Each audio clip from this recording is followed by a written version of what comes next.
Hello and welcome to Chemistry Lesson 1.05, Single Unit Dimensional Analysis with Metric Units. We said at the beginning of the chapter you could do decimal shift if something was between kilo and milli. That's only shifting it one or two places, up to 6 at most. But when we get into these great big prefixes like tera being 10 to the 12th and giga being 10 to the 9th, decimal shift doesn't work anymore, and you have to do dimensional analysis. On the test, if you show me decimal shift and it's one of these problems, you will not get credit. So let's look at how you use your prefix table and how to make that work for you for dimensional analysis. So this is the table that you got at the beginning of the chapter, and it has all of the prefixes. We can read this. So if we look at a terameter, everything goes back to the base unit, and let's assume we're working with meters. So my base unit would be meters.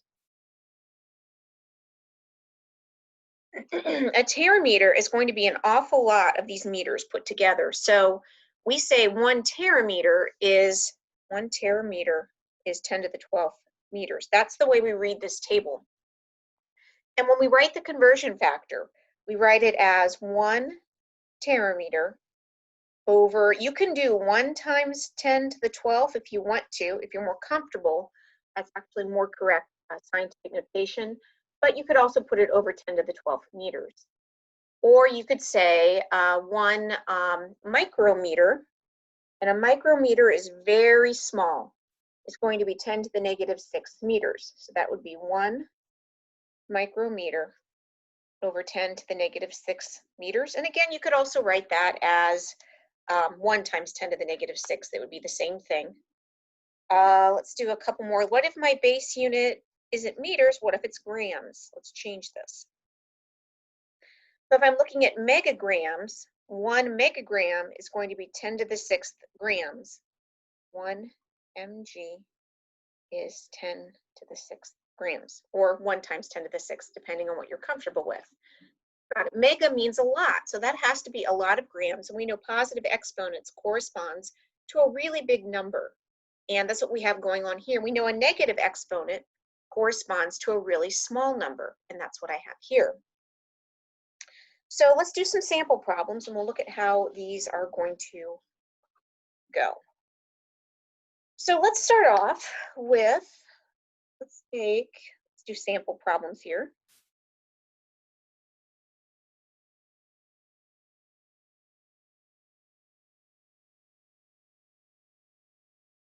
Let's take 6.3 times 10 to the 4th millimeters, and let's convert that to terameters.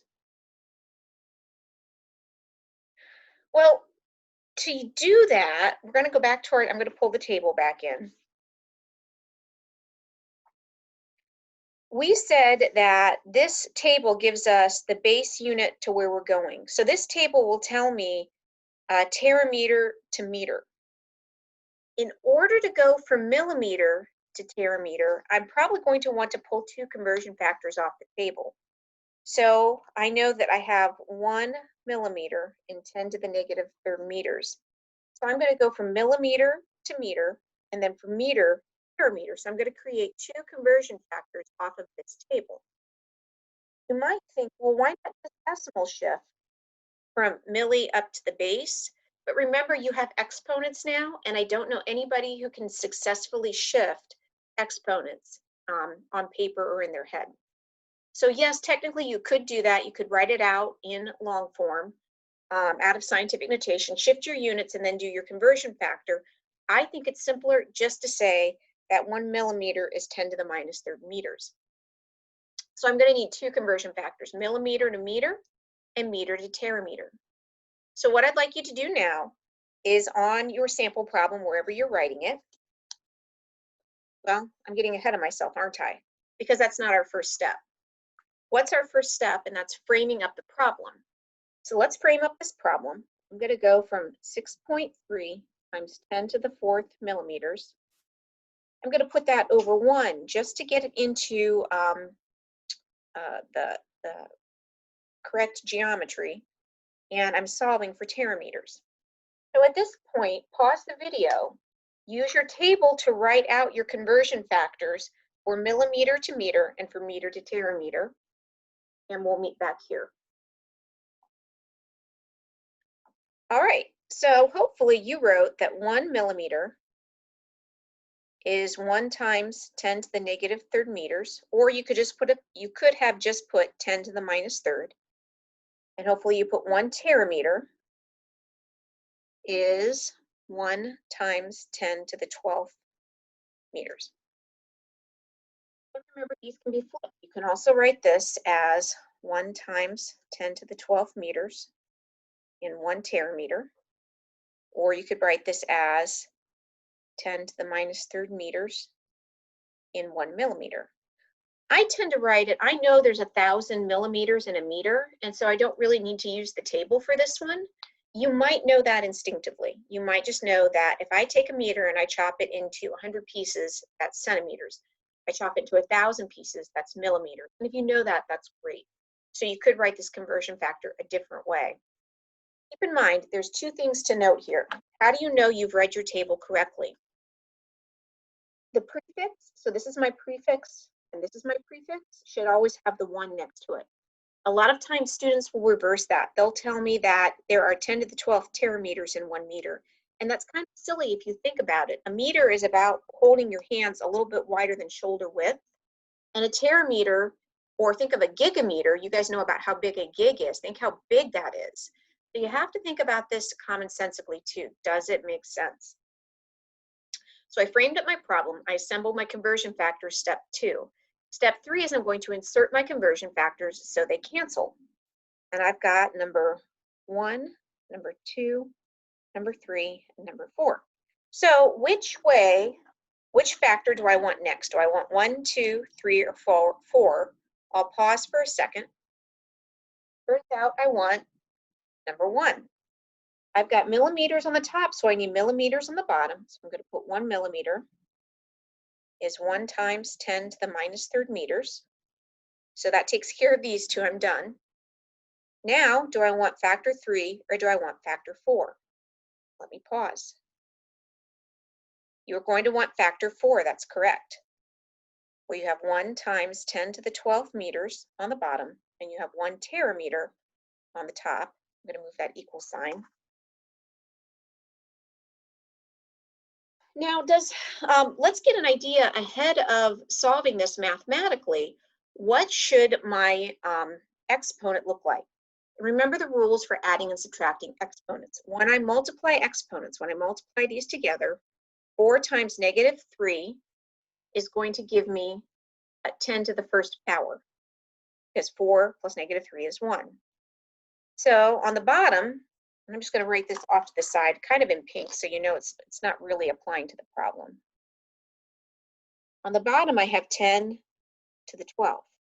If I take 1 minus 12, that's going to give me negative 11. So when I solve this, my exponent should be close in the ballpark of negative 11. It may not be exactly that because my operator might have shifted it. When I multiply these front numbers, it could have shifted. In this case, it won't. And sure enough, when I multiply this out, when I punch it in my calculator, I get an answer of 6.3 times 10 to the negative 11th terameter. And that makes sense because if you think about it, a terameter is huge. And if I have 6,300 millimeters, that's about 6 meter sticks, 6.5 meter sticks. So a terameter would be, I can't tell you a distance off the top of my head, but that would be miles and miles and miles. All right, let's do another sample problem.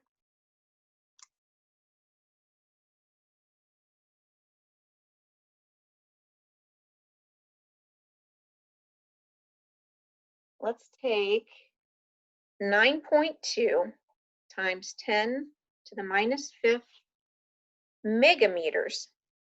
And notice it differentiates from millimeter because it has a capital M. That's mega.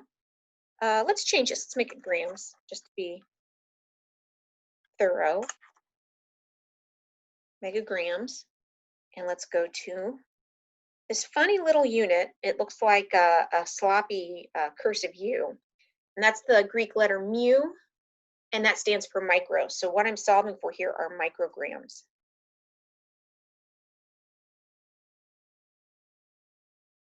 Okay, the first thing I need to do is to frame up my problem.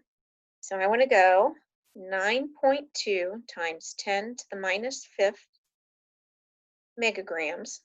I'm going to put that over 1, and I'm solving for micrograms. Now I need to assemble my conversion factors.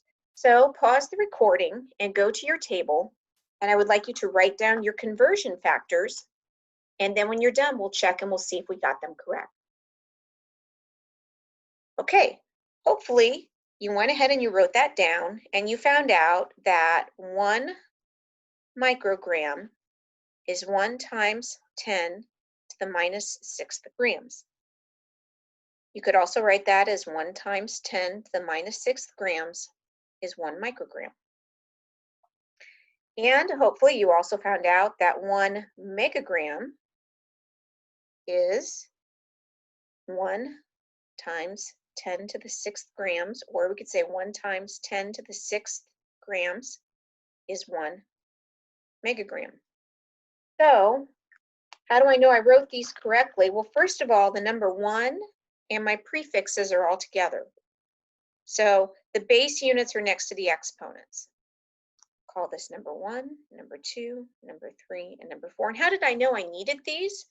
If I pull my table back, what my table is going to do for me is it's going to take me from micro to my base and then base to mega. So that's how I knew I needed those 2 conversion factors. Now that I have number 1, my problem framed up, number 2, my conversion factors assembled, how do these go in? I have megagrams on top, so my next factor needs to have megagrams on the bottom. I really don't have to think about it if I wrote my conversion factors correctly. I'm going to write 1 megagram is 1 times 10 to the 6th grams. And that's going to take care of these 2. Now I have grams on the top, so I'm going to need grams on the bottom. And this is going to be 1 times 10 to the minus 6th grams is 1 microgram. I forgot a unit a step last time. I did not cancel my unit. Shame on me. Doesn't count as a teacher mistake because I caught it. So let's check and make sure I set this up correctly. I've got mega to mega, gram to gram. That looks good. The last unit standing is micrograms, which matches what I have on this side. Now let's look at what I should have from an exponent standpoint. If I have something to the negative 5th and I multiply that to the positive 6th, that's going to be negative 5 plus 6. That's going to give me a 10 to the 1st. And on the bottom, I have 10 to the minus 6th.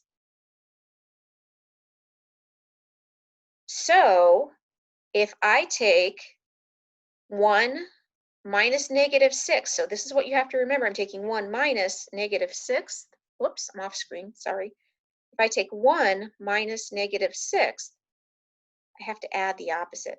So this needs to have an exponent somewhere in the ballpark of 10 to the 7th.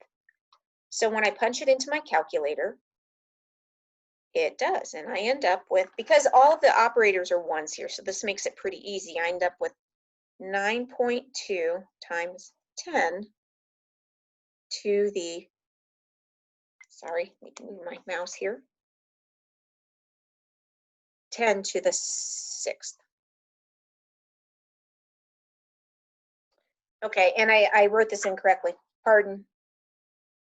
That should have been the 7th. So over here we said to the 7th, and I actually had my cat was trying to jump up on my desk, and I was trying to stop him. So bad kitty cat. Okay, so everything matched, everything lined up. I multiplied, divided. Looks good. So these are 2 sample problems on how you can do dimensional analysis for metric conversion. You are now ready to do the homework that is found in your homework packet on page 4. So do that for homework tonight, or if you're watching this video at home because of hybrid, you will do the homework in class tomorrow with me. That's all for now. Goodbye and have a good day.